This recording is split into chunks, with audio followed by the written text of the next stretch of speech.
Okay, I'm recording. Great. All right, hello everybody. Welcome to the Stupid Show. I'm PhilosopherKing.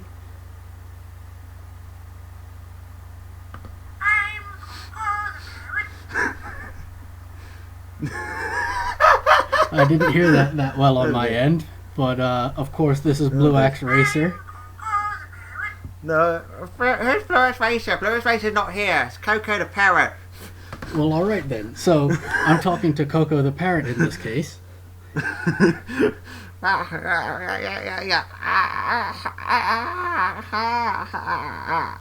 Yeah. Anyway, so would you like to know where I come from? Go right ahead. Tell me where you come from. Well, I come from an educational video game that was released back in 2002. You know the Mr. Men?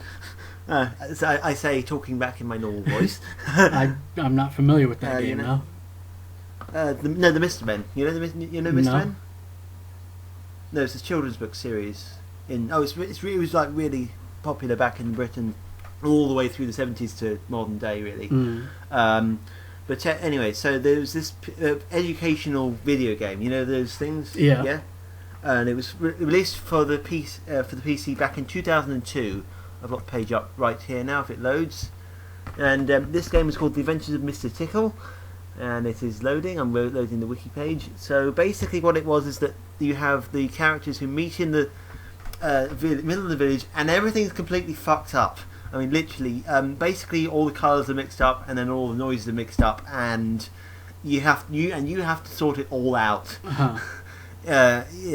Yeah, and then basically, so one of the areas is basically where all the sounds is mixed up, and one of the sounds is Coco saying, "I'm Coco the parrot," like I said, and basically, yeah, that's That's probably the only thing I really remember from that game. And I'm thinking that's a really funny noise, And it just stuck. and I keep saying it over and over again.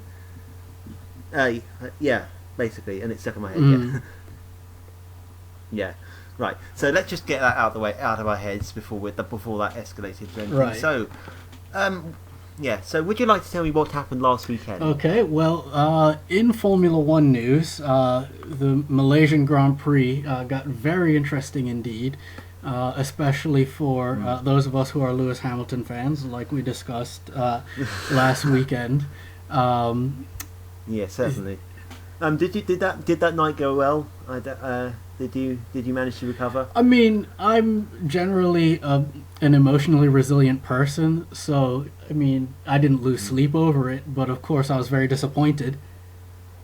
I mean, did you drink, or did you, get off? No, or no, I just moved on to watching American football. Oh, I suppose, yeah, because as you do. Anyway, So coming back to describe what exactly happened, Hamilton had achieved pole position by several tenths of a second, a pretty big margin in Formula One terms, over his teammate and nearest rival, Nico Rosberg. And at the start of the race, Rosberg had initially had a good start and was up alongside Hamilton. And then Vettel clouted the back of Rosberg's car, spinning Rosberg around and breaking Vettel's car. So Vettel was out of the race early, and received a penalty which he'll have to serve this upcoming race in Japan. But Rosberg looked like his race was ruined, okay. and he was facing the wrong way, so he had to wait for other cars to go past before he could turn back around. Eventually, he worked his way back up the field to third place. 15 laps to the end, Hamilton is leading by something like 14 seconds and has an engine failure. This was big news because, of course, Mercedes is supposed to be the best car on the grid, and it's been only Hamilton's car so far in terms of luck that's had mechanical failures of this kind this year. Yeah. Keeping in mind also, this engine was one of Hamilton's new engines. It was only 600 and something kilometers on it. Blimey, you've done your research. Big end bearing failure on the drive shaft. Yeah, you really have done your research. Yes, sir. Because I mean, stuff like that is so annoying. It's just like, if you're a Hamilton fan, you really want to know that there's a good reason behind that sort of issue. Yeah, yeah, it's not. Yeah, feminist. not this time. It's- no, not this time. Oh god, we'll get onto that later. But anyway, so shall we carry on, or shall we start talk about that start? I was actually thinking. So, what do you think about the collision between Vettel and Rosberg? Do you think it was Vettel's fault? Do you think he should have got a penalty? I think, I think Vettel was a bit too ambitious with his move there. Yeah, Especially at the certainly. start, since everyone's so close together and so bunched up, and people tend to accordion together into the first corner. I think he should have been a bit more conservative with his approach into the corner. Yeah. Yeah, having said that, Malaysia's quite a fun game, quite a fun fact with starting. I once managed to go from last to first in the single sector on one of the Cody's F1 games, actually. I mean, yes, it was on easy, but the point is that it's good. It's actually quite easy to make up a lot of places, as Alonso did, in fact. He made up about 10 places on the first lap, I think, before the safety car got called out. Yep, So, it's the yeah, combination it's a of pretty impressive long feat by straights him. and Just- hairpins. Yeah, certainly, and you know, he's a brilliant guy as well. Yeah. Just shows that even at his age, he's still got it. And I think maybe, you know, if he had a race-winning car, I think he'd still be, you know, up there. But anyway, we can hope for the future, hope for the best in 2017. But anyway, so you were going on. So Hamilton retired, obviously. Up until that point, I think the race was going okay, and then it retired, and that was one of those moments we just go, "Holy shit!" This is quite interesting. But bearing in mind that at the same time, Verstappen was what was he doing? He was dragging Ricardo to his dungeon, and he wasn't. It was what was he doing? Well, Verstappen was chasing Ricardo towards the end, and the virtual safety car that came out because of Hamilton pulling his disabled car off to the side. Disabled. More than disabled, on fire. Yeah, on fire. I'm just trying to think what sort of disability sets you on fire. Maybe being a scout. Yeah, being a scout is definitely a disability that sets you on fire. But so Verstappen's. Hang on a minute, I'm on fire. I think I'm on fire. Actually, What's that? I'm sorry. Yeah, just checking. I'm just checking my dick's not on fire. Okay, that's good. Yeah. Okay, carry on. The connection went a bit crackly there for a second. Oh, good. Well, yeah, good. That was fortunate for you because I just said I thought my dick was on fire. So. Oh. Well, fortunately, it isn't. No, it's fine. It's fine. It's That's carry good on. to hear. Verstappen's tire strategy was helped out a bit by Hamilton's car being stricken, and therefore the activation of the virtual safety car, which enabled Verstappen to sort of chase Ricardo and make things interesting towards the end. But eventually Ricardo held off Verstappen and took another win off the Mercedes hands. No, Ricardo, wasn't it? Wasn't it Yes. Ricardo, not Verstappen? Yeah, it was Ricardo. Yeah. Yes, that's what I was saying. Ricardo P1, Verstappen P2, and Right. Rosberg You know, P3. Recently, like when I've been listening to people, sometimes I just hear it the wrong way around for some reason. It's weird, but anyway. So yeah, I thought it was a pretty, it was an interesting race. That battle was definitely interesting. I think it just proves that you don't need statistically high amounts of overtaking to have a good race, because you've got to bear in mind that they never actually exchanged positions for the lead apart from maybe once during that whole fight, and yet I was entertained purely because it was close Right. racing. So there was lots of people who say that number of overtakes correlates with a good race, and no, I don't agree with that. I think it's about how close it is and how Right, because I mean, if you look at NASCAR or how much- IndyCar, yeah.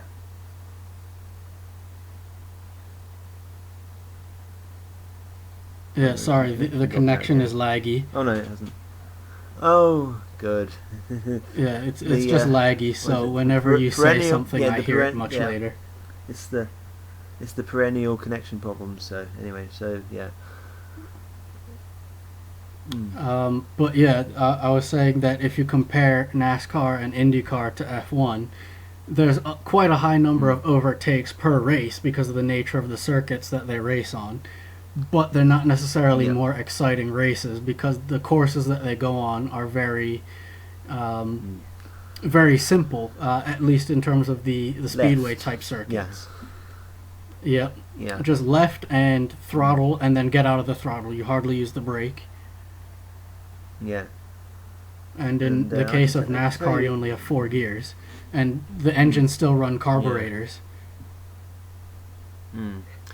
Yeah. Although NASCAR's not as easy as it looks, because I mean, I played it, occasionally from time to time on Gran Turismo 6, and you get taken out by the AI a lot. And when you get taken out by the AI, that's it. Your race over. You can't recover because obviously the pack's gone ahead. And whilst you've been flipped upside down multiple times, once you get back, you can't catch up because of the slipstream. So yeah, but they are great cars. It's a great spectacle, and the noise of the engines is fantastic. So I mean, it's probably one of those things you got to go and do in your lifetime. But at the same time, you do think this isn't the most exciting thing in the world, but it's something that's definitely significant in terms of American motorsport. It's definitely one of the types of things that you have to go and experience live rather than watch on TV. Yeah, definitely. Because I've had friends that have gone and they've said it's been brilliant fun to see live and to go to like the support concerts and to drink American beer and to do all of those America, fuck yeah types of things. But to watch it on TV, I don't find incredibly interesting. No. Yeah. So and then of course on the podium, Daniel did his shoey. And he passed off to Rosberg, and Rosberg was so reluctant he made a face. Yeah. and of course Webber outright refused. Even though Webber had done it once already with him. Yeah. Maybe that was why. Maybe I think he got sick afterwards or something. Yeah. Speaking of which, I just drank a beer before recording again. It was quite good actually. So yeah. But to sum up, it was a pretty good race. I mean, I to be honest, it had good amount of action, and just you kind of remember that the timing of that battle between Ricciardo and Verstappen was just before Hamilton retired, wasn't it? I think well, it was definitely very close to that. So yeah, it got your attention, and yeah, it was a fun race to watch, and just I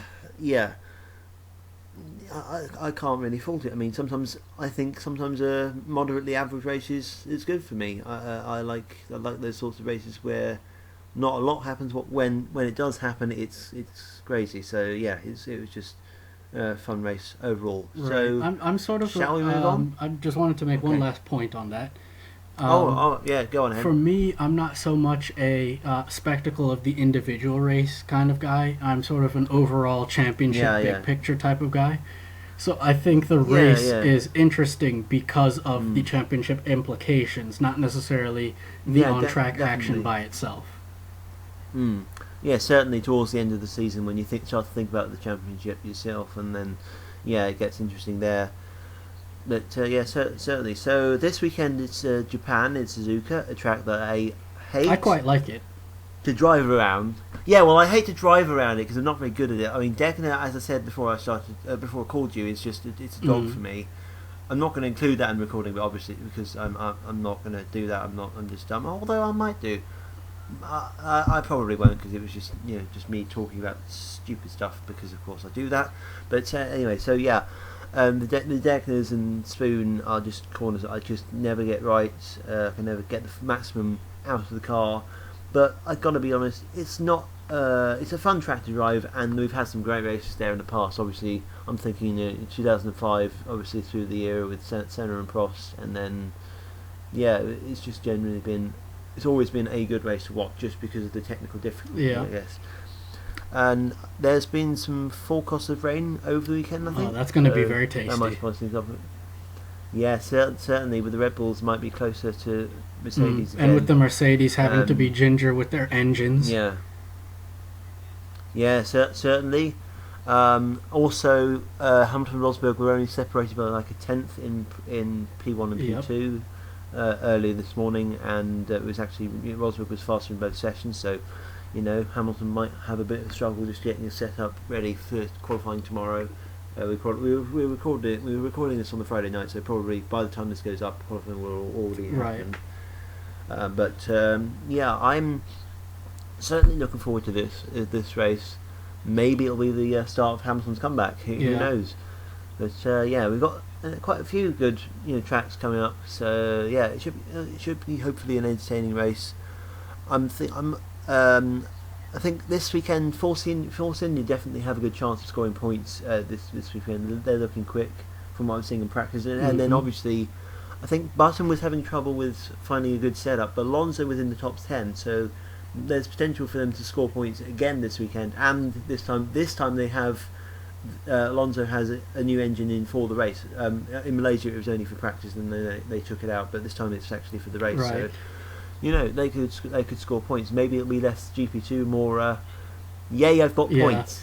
And I mean, it's going to be significant for Honda if Alonso, especially with his updated engine, can pull off a decent points haul, being that this is their home race. Certainly, I feel that this is possible. I have a gut feeling this is possible. Although, having said that, I was watching The Apprentice last night, and I don't know. Maybe this isn't particularly relevant, but The Apprentice, the UK version with Alan Sugar, it's just started its 12th season now. Yeah. So there was this woman, so the project manager for the team that lost. Basically, when it was So basically, the task was they were given lots of sort of antiques, and then they had to go and sell them in London. And basically, the leader of the losing team, I think she was called Michelle. Her gut instinct was to go to Camden, despite the expert basically telling her that Portobello is basically the only place that you can really go to sell, trinkets and stuff like that. So obviously, and she said, I'm going with my gut feeling, I'm going for Camden. And that was the only connection between what you said and what I was thinking. So, well, that's interesting. Anyway, yeah. So there we go. We've managed to wedge in a bit of TV as well as motorsport. So anyway, right. Shall we get on to what's really nagging me to this week? It's still related to F1. And it's the article we were talking about, and it loads, and it says, so it's a blog by Susie Wolf, the female former practice driver for Williams. Obviously, she retired a couple of years ago when she felt that she couldn't get any higher up the ladder, and I honestly didn't think at her age, she's like 35 now. She was never going to get any higher. I mean, if you're a man and you haven't started Formula 1 race and you're 35, you haven't got a hope in hell. So anyway, so it's titled Women's Sports Week 2016, which is the sort of feature that BBC were running this week. And it says for Susie Wolf on women in Formula 1. So obviously, so it says during Women's Sports Week 2016, BBC Sport will have a special column each day by a notable woman in sport. Former Williams F1 test driver Susie Wolf tells us exactly how she's hoping to get more women involved in motorsport and why it's so difficult for female drivers to reach F1. Well, as we kind of already know, it's like there's this massive glass ceiling, and patriarchy obviously prevents people from, prevents women from reaching Formula 1, and it's got nothing to do with sexual dimorphism at all. Anyways, so shall I try and read this out in Scottish accent? I don't know about a Scottish accent if you can pull it off, but hey. Okay. I'm going to try and sound like her.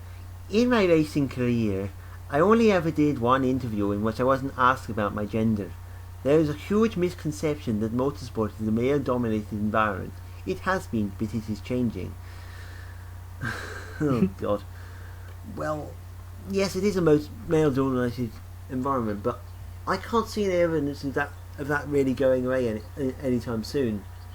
And it's not really because of sexism. It's just simply because men quite frankly not necessarily better drivers overall, but when you've got 1,000 horsepower and you've got cars doing ridiculous speeds around racetrack, it's just something that physically a woman's body just simply cannot cope because of the structural changes. I mean, you can look up videos on the internet that explain it better, because I don't really have a scientific mind. But anyway, so I mean, obviously, what would your thoughts be on that Well, idea? in terms of sexual dimorphism and how male and female bodies are designed differently, if you look at the shape of the male body, it's basically a wedge shape or a V shape.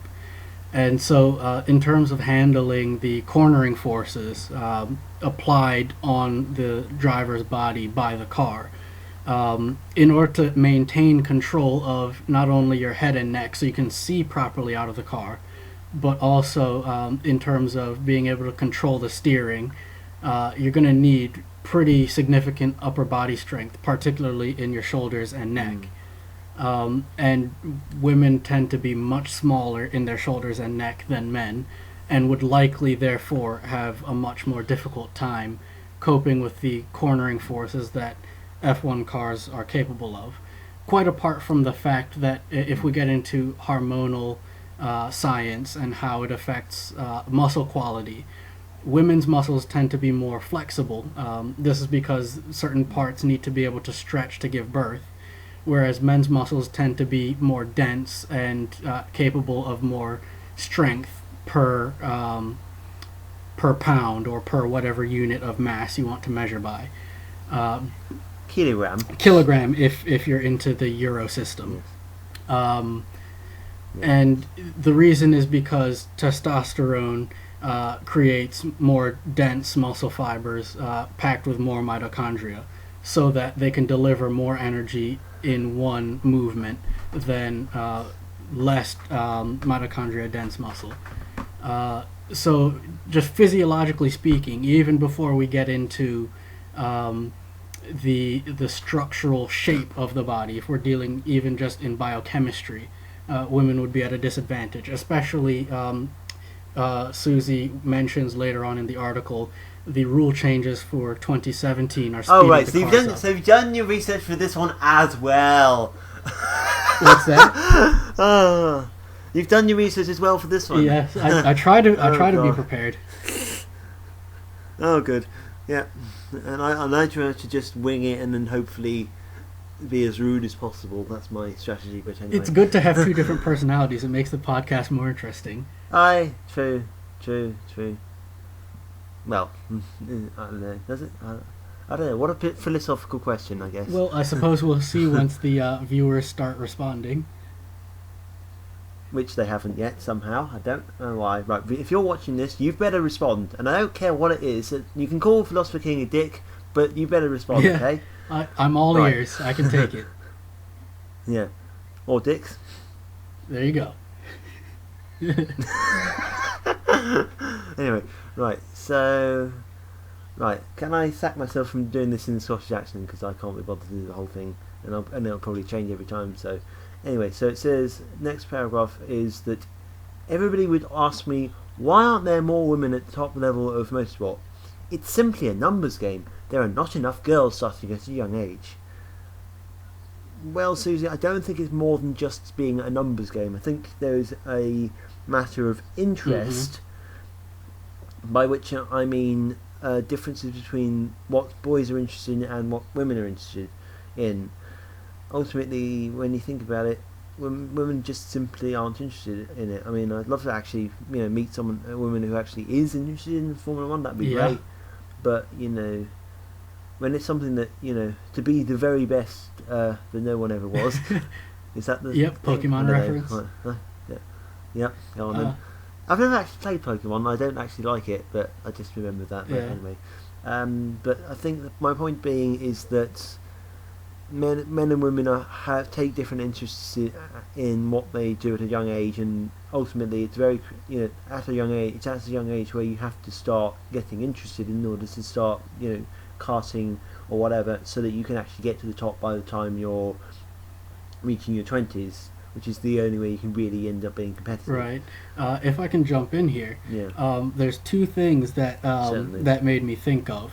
There's a sort of American reality TV show. I don't know how you'd classify this, but it's a show that followed a handful of families who have children, preteens, who kart in the American youth karting championships.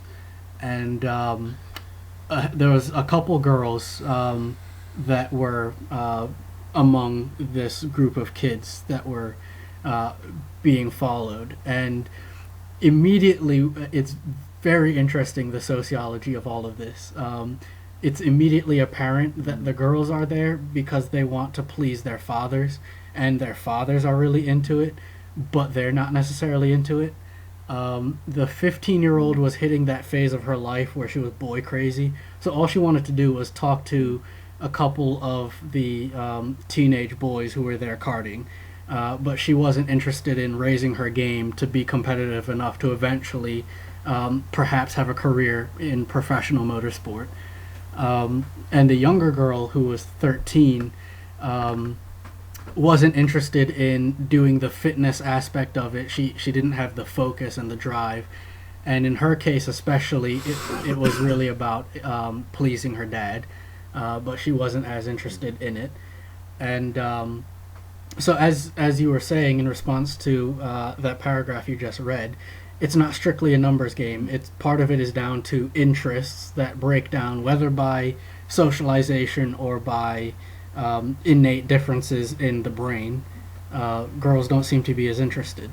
The second point that made me think of was sort of coming back to the physiology thing. There's even a psychological and mental component where research suggests that men have the edge in terms of visual spatial awareness.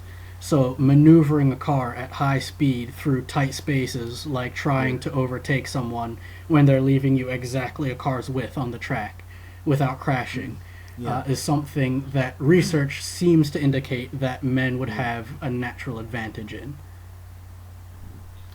Yeah, I just want to point out right now we're not both sexist and we don't want to discriminate against anyone, but I think we can both spot the difference, because I was reading a Facebook page when obviously there's this caption of a girl not being able to understand different pedals. We're not saying that women can't understand how to drive a car, we're just simply saying that they're not particularly interested in driving a car fast at an early age, and ultimately their bodies aren't able to cope, I guess is what we're trying to say. It's not that... I mean, I'd be happy to see women more interested in racing. I mean... Yeah, I definitely would. It'd be much easier to bang people. I mean, I was just going to say that it would be a lot easier to bond with them and to sort of connect over shared interests. Yeah. At least the way my mind works. So let's carry on with this article then. So next bit says, to make it in Formula 1, which is the absolute pinnacle, is incredibly tough no matter what your gender. There are only 22 seats on the starting grid, and you've got every young driver dreaming of F1. If you have 1,000 little boys racing between the ages of 8 and 10 and only 10 to 20 girls, it's clear it's going to be very difficult for even one of them to make it all the way to the top. Yeah, you could say that probability speaking, if you've only got 1,000 boys and 20 girls, yeah, of course it's more likely that the 22 seats are going to be filled by men. But the point is that it's not just a case of probability, it's because those 20 girls aren't really interested in anyway. So are probably not interested anyway. So yeah, I guess it's really this article, as with many of the BBC articles, is very certainly biased and doesn't ever want to consider all of the possibilities. It only ever says it's always society, and it's always because of strictly because of numbers. I mean, if you want to get to the top of anything, you have to actually work for it, and it's quite clear that there are just girls that aren't going to want to work for it. Obviously, Susie will set up this scheme to try and help female drivers reach Formula 1, but I think you had to pay a ridiculous fee to get in, and sort of even then that's not really going to help the motivation, I think, when you have to pay a lot of money just to get into it. And I think it's not it's not really possible. Anyway, so then it goes on to move on to talk about the regulations. So it says for next year. So it says the change in technical regulations next year is going to make it more difficult for female drivers to race in Formula One. There's going to be more downforce and bigger tyres. All the testing so far has indicated it's a lot more physical for the drivers. In my time in F1, I never doubted I could be successful. I sadly never made it onto the starting grid of an F1 race, but during testing I completed the race distance. I knew I could drive that car fast.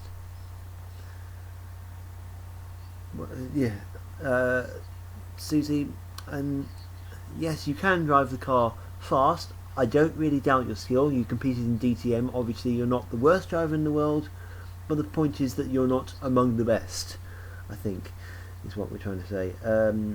So, yeah. Right. I mean, to sort of bring up two more relevant comparisons in terms of the point that she's making.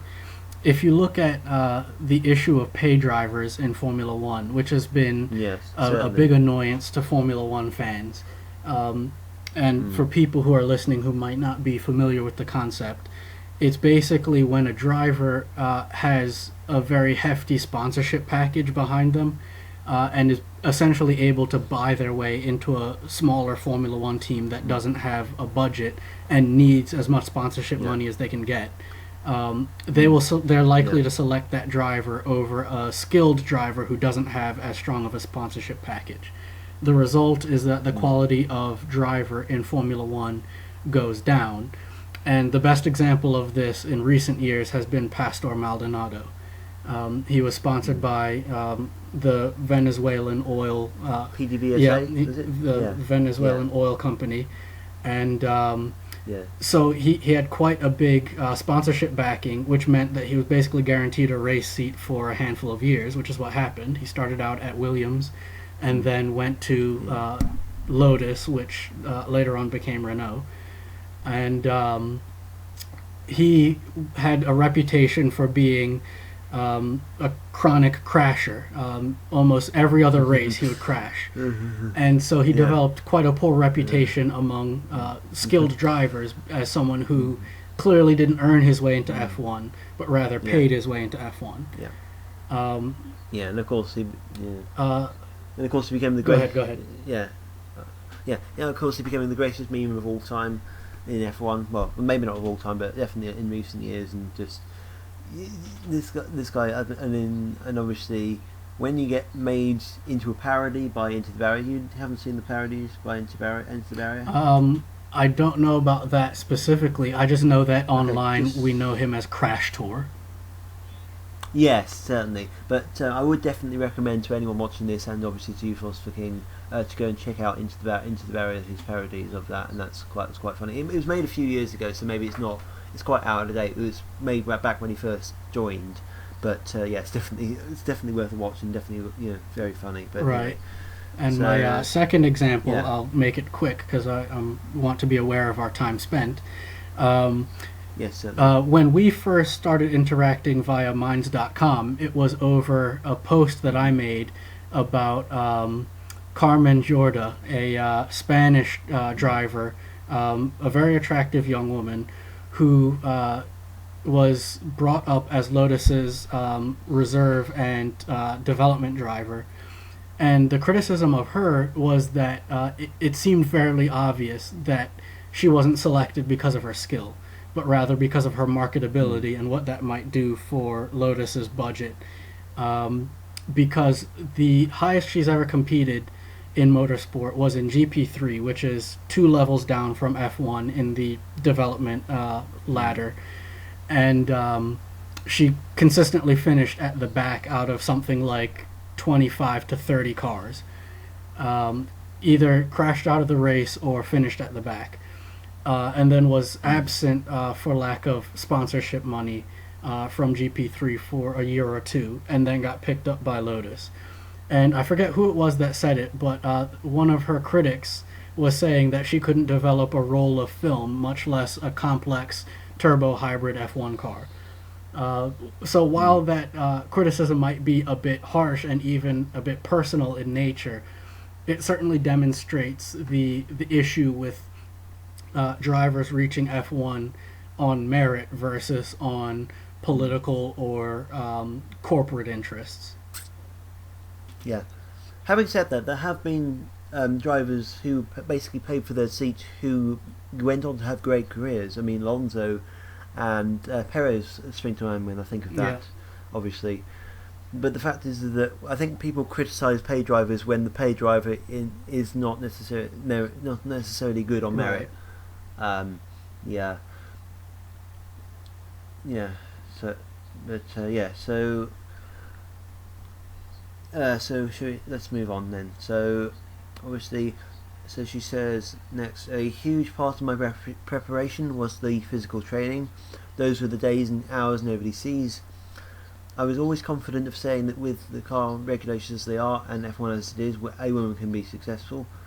Well, you see, there's a difference between confidence and knowledge. There's faith and knowledge.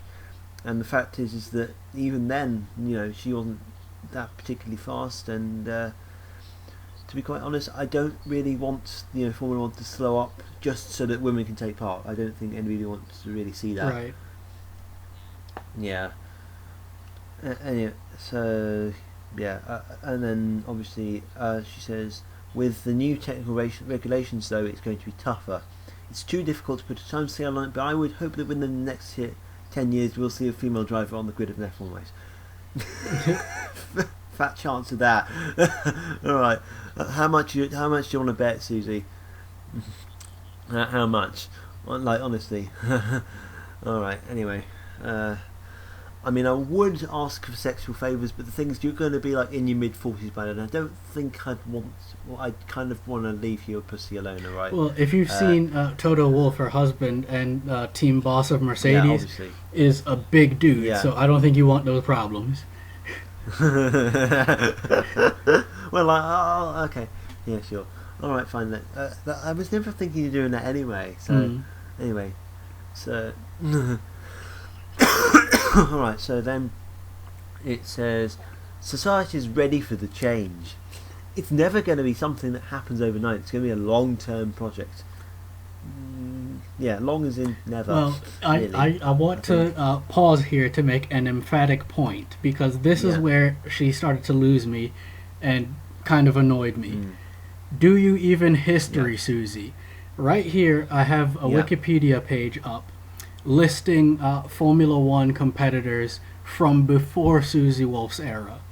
Maria Teresa de Filippis entered 5 races in 1958 and 1959. She started in 3, and the best result, 10th, in the 1958 Belgian Grand Prix. Then, 15 years later, there was Leila Lombardi, and she competed in 1974 to 1976. She entered 17 races and started 12, having her best result in Spain, finishing in 6th in the 1975 Spanish Grand Prix. 1976 was Divina Gallica. She tried to qualify for the British Grand Prix. And this was the only Formula One Grand Prix in which multiple female racers, both Lombardi and Gallica, were entered, but both failed. And then it goes on to talk about a woman from South Africa, Desiree Wilson, and Giovanna Amati in 1992. And then even in Susie Wolff's era, there was another woman who was in a development role and a test role for Sauber. I forget her name. Simona de Silvestre. So. Oh yeah, obviously. So Susie talking about ready for a change, and as if this is something that hasn't happened yet, and she's the spearhead. No, this has been something that's been going on, and just unfortunately, the women haven't cut the mustard. Exactly. And yeah,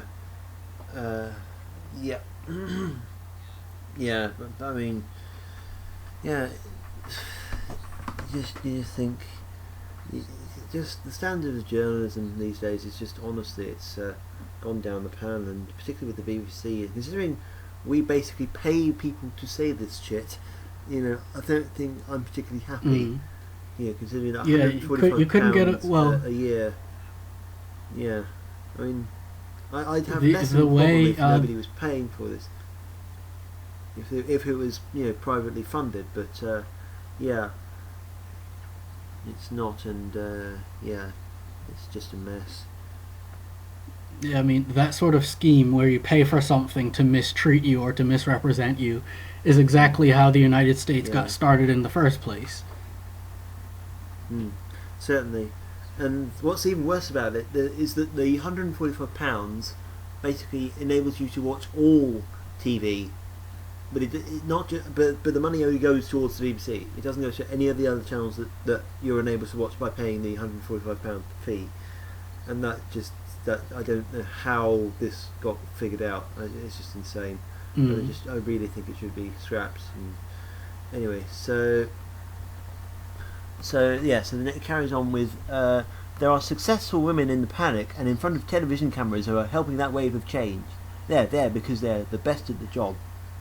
I don't know, maybe they are the best at the job, but there's a difference between being a technical director and being on the corporate side to actually being on the track. I don't think you quite understand that it's not just a case of you jump in the car and drive it. I think and then one day you're going to be a superstar. I think it's a bit more complicated than that, and that's just the theme with this article is that it really is, there really is more nuance to it than just simply there are just simply not enough women, and it's because not enough women are being inspired, and that's because there aren't enough women in the sport already. And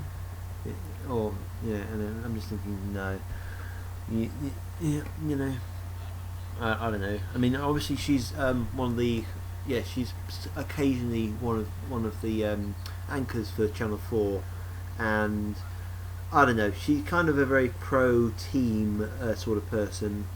Fortunately, she hasn't been there in recent races, so I haven't gone particularly mad. We've only had Steve Jones and Mark Webber, two people who I don't dislike that much. I mean, I kind of do, but I don't, in a sense. I mean, when I say I don't like Mark Webber, it's because he's kind of not particularly, impartial. He is also very biased in favour of the teams and sort of, because of his form of driving, obviously. But, other than that, he's a cool guy.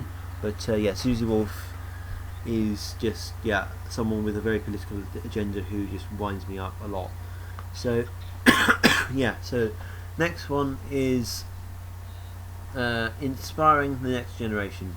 It was the middle of last year when I decided to call it a day because I couldn't really progress from the test driver role.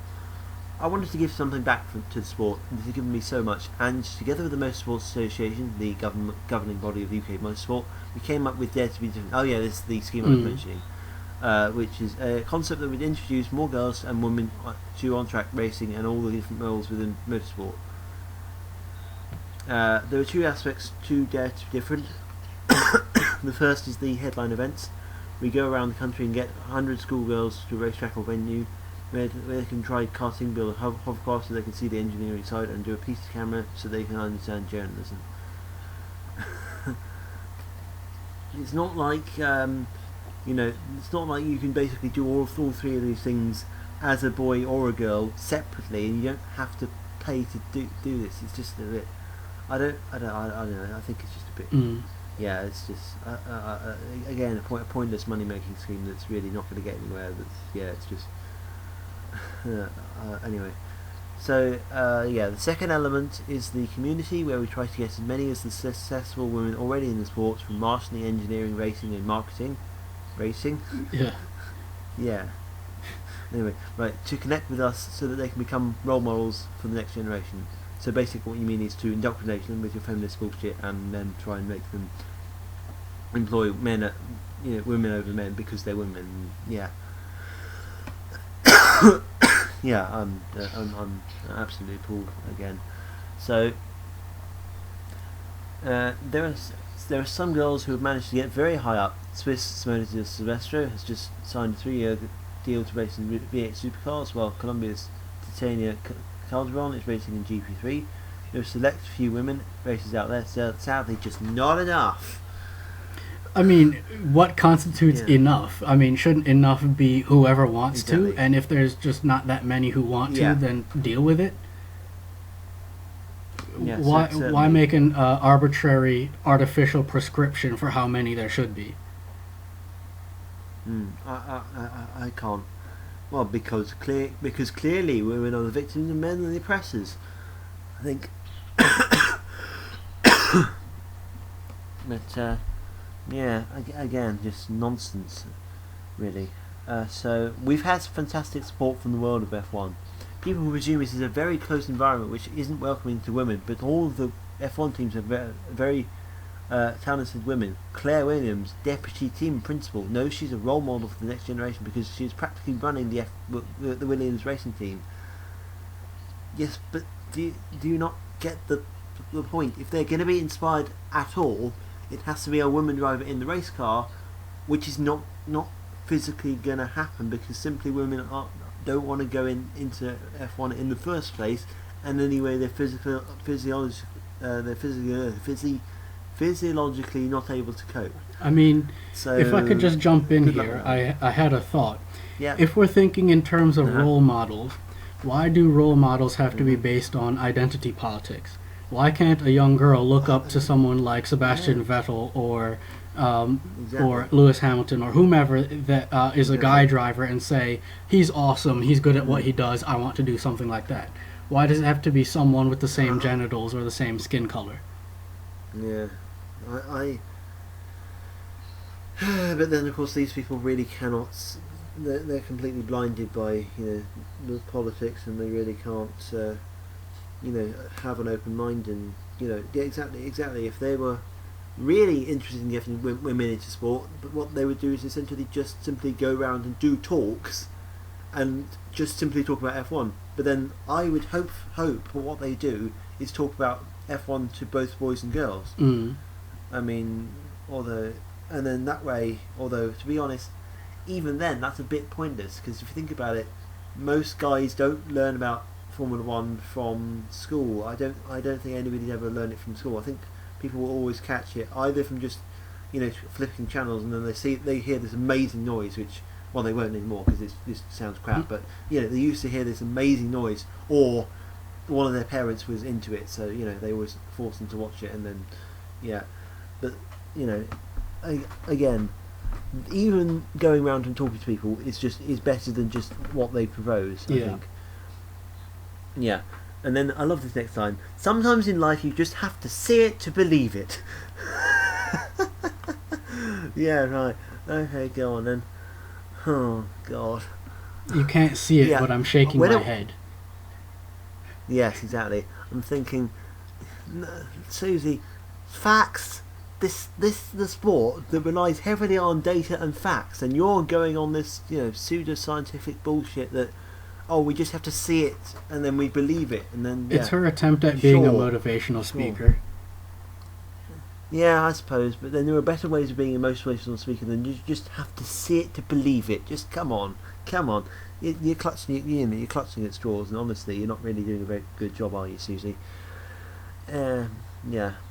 Oh, God. Sometimes this is basically probably the largest part of the social justice movement that's crept into Formula One. Although, to be honest, I think the teams are kind of quite untrustworthy anyway. But certainly, this is where it's definitely come to the surface a lot more, and it's quite annoying to see all this. Also in the way that they police the driver's behavior.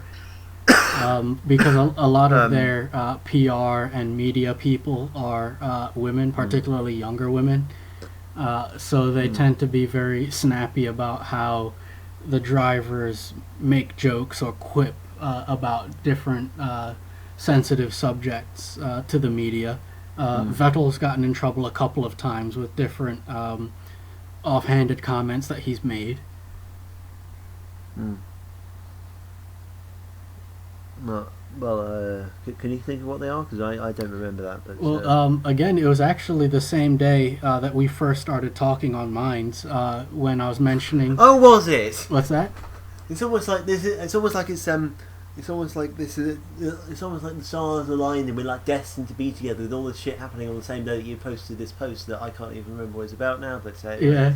But yeah, Vettel, when he made that one comment after a driver's press conference, about the FIA's change of grid girls at Monaco into grid Oh boys. yeah. Oh And yeah. so Vettel was Yeah. quite annoyed by that, and Yeah. he said, "Where are the grid girls? Why am I sat here behind George and Steve?"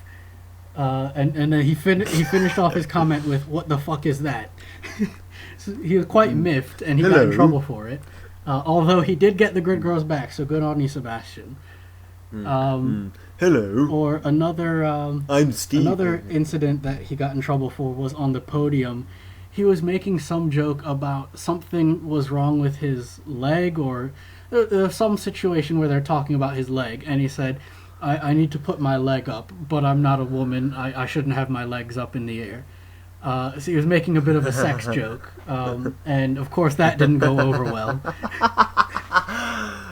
So he's got a brilliant sense of humor. Yeah, I mean, did you watch the Top Gear interview? absolutely. When he went on the show. Absolutely. Yeah. Like I don't know why is that he's like, honestly, I think honestly, if you'd look at it, if you didn't tell anyone, you'd think just from their mannerisms, you'd think Hamilton was American and Vettel was British. It's just. And the funny incredible. thing is, the two of But, them are quite good friends. Like, if you've seen some of their off-track interviews, like after this year's Canadian Grand Prix about the birds on the track, that was great fun. Yeah. I was trying to emulate one of the grid girls. I was trying to talk over you. So sorry about that. I was saying, so, hello, I'm Steve. I'm a good guy for the anyway. Anyway, so Really quickly, I just remembered before we move on, another great one to watch is the post-race press conference in Russia. I think it was 2014, featuring Hamilton, Vettel, and Perez. That was fucking funny, because the Russian grid girls are stunningly beautiful. So the drivers couldn't pay attention to the questions, and they ended up getting in trouble with the F1 chief press officer for not comporting themselves appropriately. Yeah. So, okay, then great. Okay, yeah. So, I'll certainly maybe I'll have a look at that one. But yeah. So next bit is we're coming to the end of this now almost.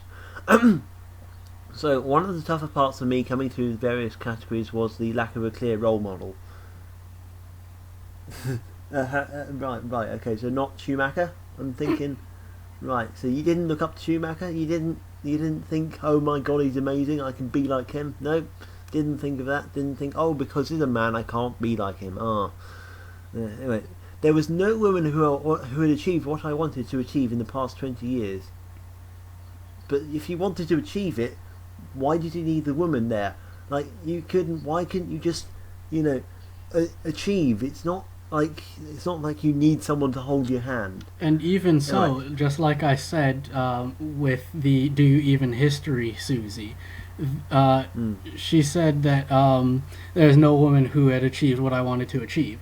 Well, if what she wanted to achieve was to race in F1, there are at least 3 women who have done that before her. Yeah. Oh God, Susie. Right. We almost done with this, and then we can be done with you. Back to the dungeon you go.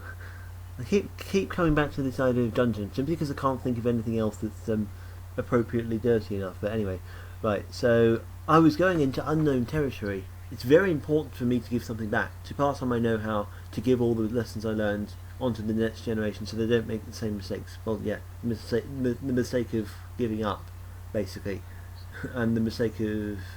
Exactly. Just and the mistake of thinking that you needed a woman to get you up there, when clearly you didn't, because you very nearly made it without any female role models. Really. So anyway, so yeah. So ultimately, when you're on the track with your helmet on, nobody can see the driver. Nobody can judge you on what you look like, or if your hair is long or short. But what they can do is they can judge you on the stopwatch, because the stopwatch never lies. That's exactly what she says next. Exactly. If you're black or white, yeah. If you're male or female, all that matters is your performance. The stopwatch is the factor that determines your success. I love that last paragraph. That last paragraph basically negates the entire point that she spent in the entire previous article. So it's just like, exactly, Yeah. Susie. So why are you writing this now? Yeah. Anyway, whole load of dribble on that. So that's the end of that article. I think we have one more for tonight. One more article that I believe you have, and I asked when we were chatting, preparing for this episode. I would say preparing. We just chatting. I said, "Hey, so Philosopher King, so can you find me an article? Maybe something, I don't know, general, but something. Just make it a surprise. So what do you have in store for me?" Well, it's actually also sport themed, but it's more political, and it's not racing related. Oh, okay then. Okay then. The title, it's from the Washington Post, and the title is "I Will Not Wear a Hijab. U.S. chess star refuses to attend World Championships in Iran." Yeah. You might have come across this one. I think I've heard about this one. So yeah, okay, fine. I was thinking of something. I was hoping for something more insane, but yeah, sure. Islam's fine with me. So yeah. It's a rather long article, so since we need to be circumspect with our time, Yes, I'll just sort of certainly. summarize it, and then we can talk about it.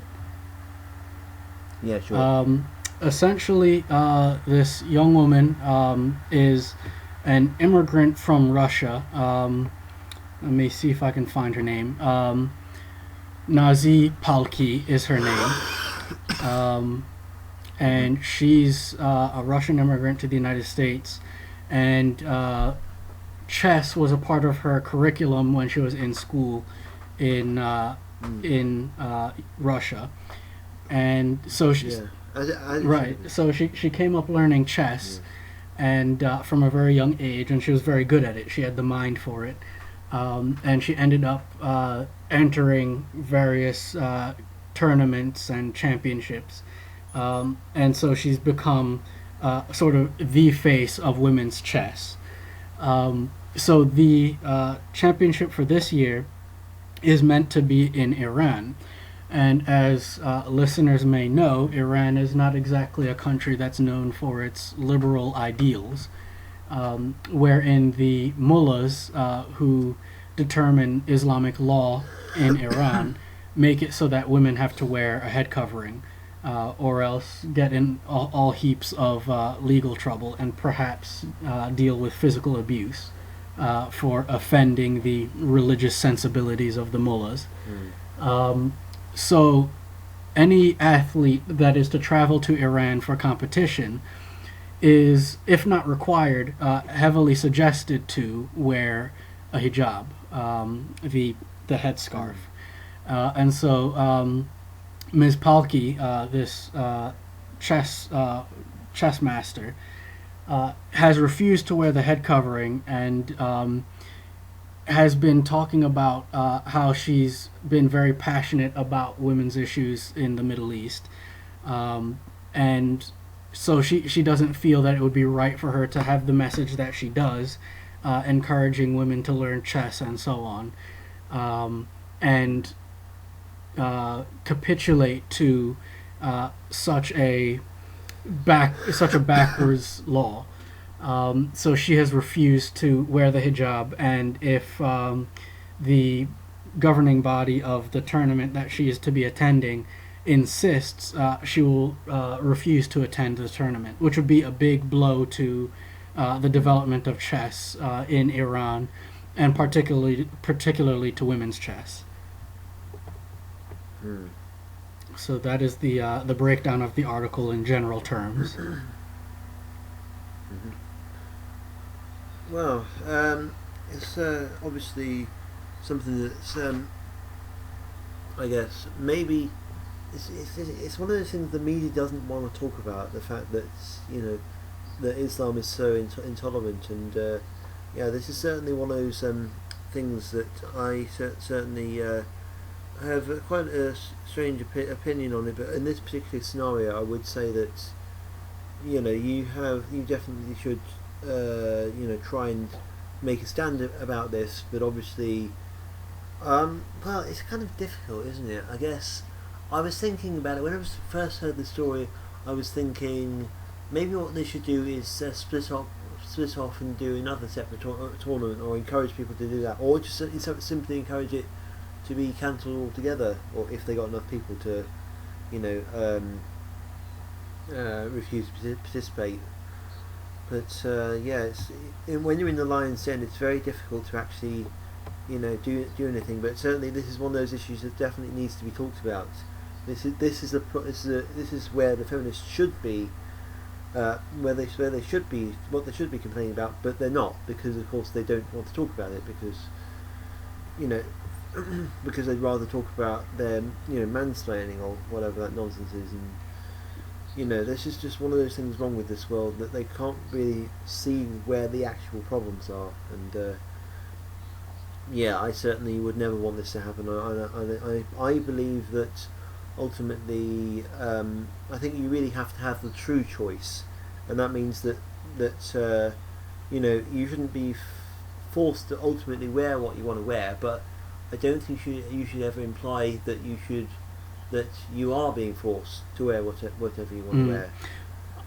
I'm glad you brought that up, because in the article they make a very good point about the conflict within Islamic cultures themselves about the idea of the hijab, and particularly among women. I guess it's sort of the contrarianism that tends to happen when you experience some sort of authoritarian push from the top to get you to do something. You want to do the opposite. So wherever you live, you end up wanting to do the opposite of what is the case where you live. So, for example, the article brings up that conservative Muslim women in the West have pushed for permission to wear headscarves in athletic competitions and other venues. And in places like Turkey that have been secularized for many years, until very recently, there's been a push to Islamize Turkey. And so conservative Muslim women in Turkey have been making the case for the hijab on their own, because they believe it's virtuous and it represents their choice to be practicing Muslims to that effect. Whereas in countries like Iran, where you have, as I mentioned before, the quite repressive mullahs, there's a lot of Iranian women who have expressed their opinion covertly to Ms. Palki that they would like to get rid of their hijabs and the requirement for hijabs, because they feel it's repressive and it doesn't allow them to express their faith or their lack of faith as they choose. So it's interesting that even among Muslims there's quite a lot of disagreement on this issue, but the problem is that particularly the conservative side of the argument wants to push their worldview on all the others.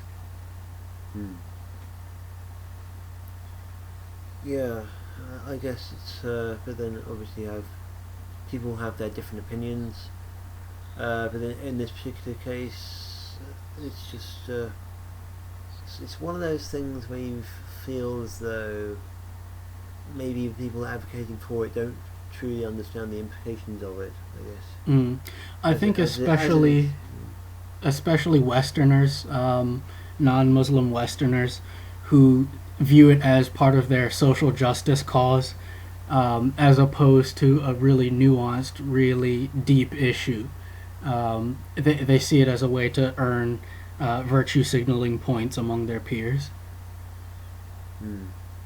Yeah, and in modern society, that's what it's all about. You know, telling people how great you are without actually freaking doing anything. And it's like, you know, what made humanity great was the fact that we did all these things and we were, you know, fighting for all these values. And now we're just reduced to simply saying, "Hey, look, I'm saying this thing and it makes me amazing." And I'm like, seriously, what has this world come to? It's just absolutely terrible. I mean, I was actually just watching the Dam Busters this afternoon, and the the famous war film, and I was thinking, well, one, the final like 15 minutes has hardly any dialogue in it, which is a bit of a shame, and it has no soundtracks. It's a bit odd, but more importantly, that was a very true expression of what the Western value is. Even though it didn't come through very much. It was about the operation itself.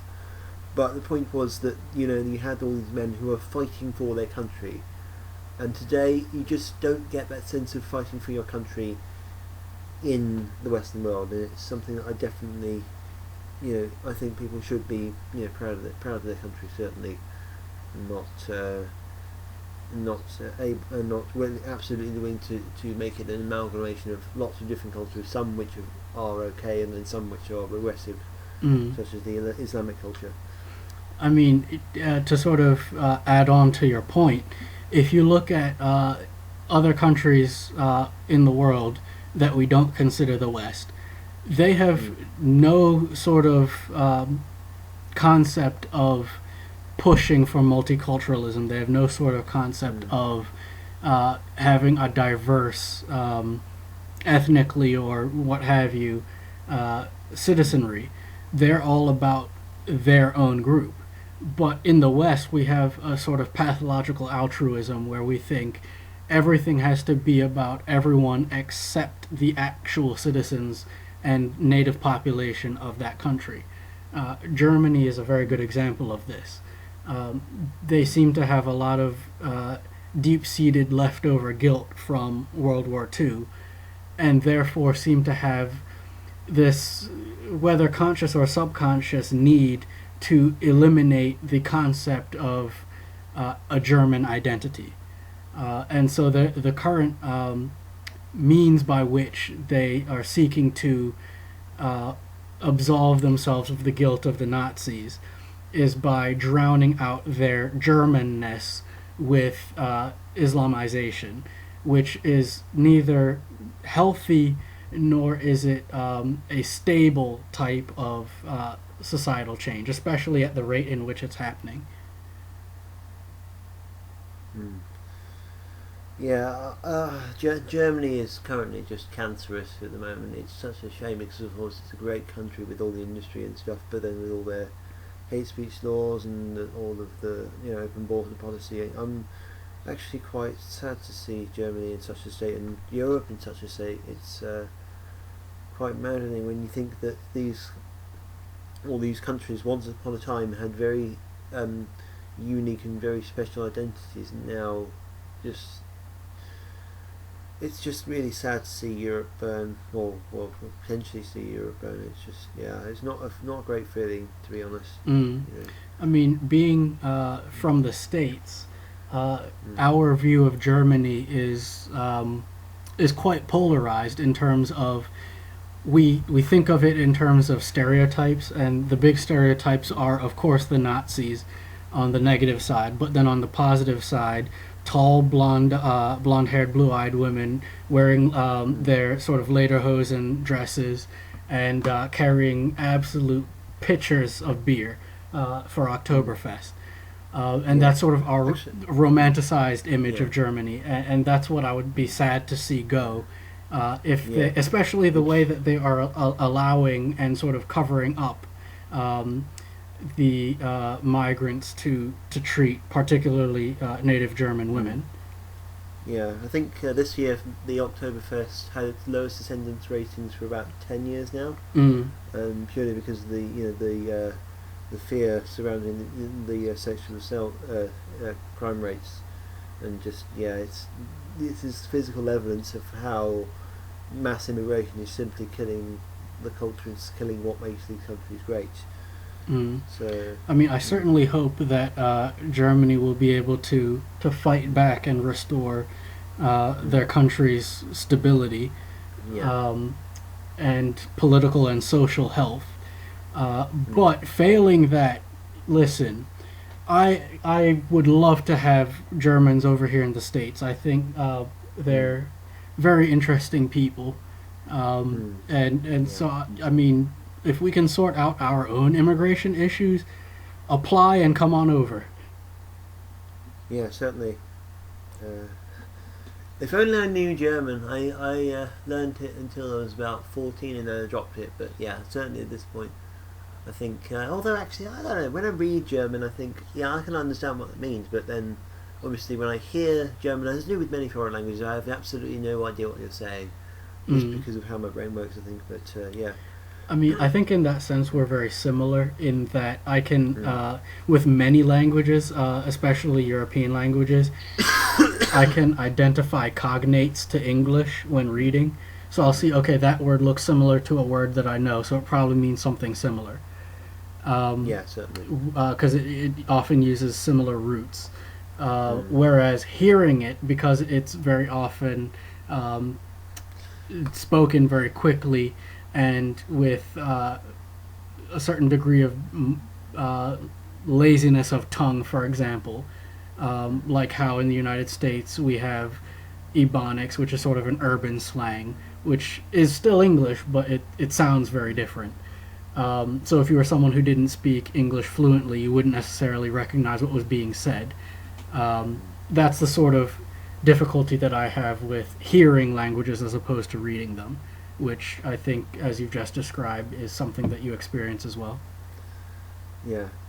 I think we might be running short for time, unfortunately. Okay, Yeah. so we'll wrap it up here. And we've been going quite off topic. So, so guys, then hopefully, maybe we should have plugged this in at the start of the video, but I'm releasing the stupid show on my Minds channel first, and then I will put it on my YouTube channel later. So therefore, you need to subscribe to my Minds channel to get the content first. Obviously, go and have a look at PhilosopherKing's channel, because he's a great guy to follow. Very funny, but also very intellectual, as he's just proven over the past hour and a half or so, or maybe not, maybe just over an hour or whatever. Anyway, so hopefully, unless I meet a man called Steve, we shall see you next time. Thank you very much for watching. Good night. All right. Listening. Thanks for watching, everyone. Bye. Bye. Yeah, and good night. Bye.